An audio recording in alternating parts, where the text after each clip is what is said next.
વડાપ્રધાન નરેન્દ્ર મોદીએ સૌથી લાંબા સમય સુધી કાર્યરત વડાપ્રધાન તરીકે નવો ઐતિહાસિક રેકોર્ડ સ્થાપિત કરતા રાજકોટ નજીક કાગવડ સ્થિત ખોડલધામ ખાતે ઉજવણી કરવામાં આવી હતી।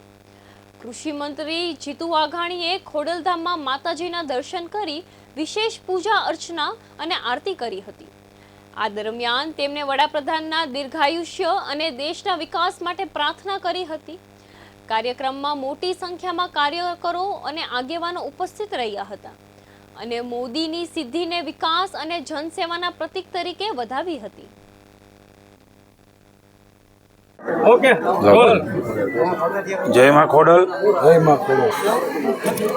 કાગવડ ખોડલધામ ખાતે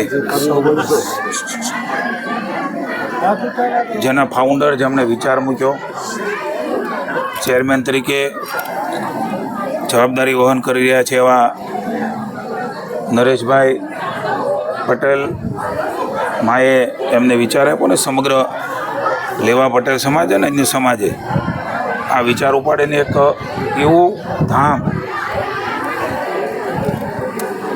એક વિશ્વાસનું પ્રતીક સમૂહના ખોડલધામ, માના ખોળાની અંદર સૌ લોકો તમામ જ્ઞાતિ જાતિ એ દર્શને આવે છે। ખોડલધામે માત્ર લેવા પાટીદાર સમાજનું પ્રતીક નહીં પણ સર્વ સમાજનું પ્રતીક બની ચૂક્યું છે। મા ખોડલના ચરણોમાં વંદન કરું છું। તમામ ટ્રસ્ટીશ્રીઓ પણ અહીંયા હાજર છે। માની નરેશભાઈ સાથે વાત થઈ, બારગામ હતા, ટ્રસ્ટીશ્રીઓએ પણ આજે અમને આવકાર્યા છે ત્યારે એમનો પણ ઋણ સ્વીકાર કરું છું। અમારા જિલ્લાના પ્રમુખભાઈ અલ્પેશભાઈ, પ્રભારીભાઈ શ્રી ભરતભાઈ, ભાઈ ગોરધનભાઈ ધામેલિયા, જેતપુર તાલુકો, જામગઢના તાલુકો અને રાજકોટ જિલ્લાના સૌ આગેવાનો સમગ્ર રાજ્યની અંદર અને સમગ્ર દેશમાં 4399 દિવસો એક મહાપુરુષ, એક એવા વિભૂતિ જેના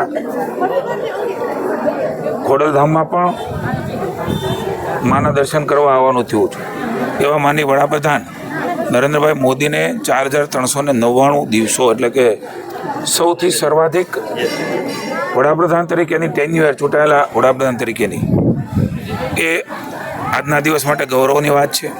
સમગ્ર દેશમાં વિવિધ કાર્યક્રમો, સ્વચ્છતાનો કાર્યક્રમ હોય, સેવાનો કાર્યક્રમ હોય, અલગ અલગ મંદિરોમાં મહાઆરતીના કાર્યક્રમો હોય, સ્વયં વ્યક્તિ પોતે જઈને માની નરેન્દ્રભાઈની દીર્ઘાયુ માટે, એમની તંદુરસ્તી માટે, 140 કરોડ દેશવાસીઓ માટે જેમણે સમર્પણ ભાવ સાથે, સેવા ભાવ સાથે પોતાની જાતને સમર્પિત કરીને કામ કર્યા છે એવા વૈશ્વિક નેતા, આજે ગૌરવની વાત છે કે 12 વર્ષ તો ખરા જ, પણ સર્વાધિક આ દેશની અંદર વડાપ્રધાન તરીકે, ચૂંટાયેલા વડાપ્રધાન તરીકે એમને સેવા કરવાનો મોકો ભારતની જનતાએ આપ્યો છે, ગુજરાતની જનતાએ આપ્યો છે।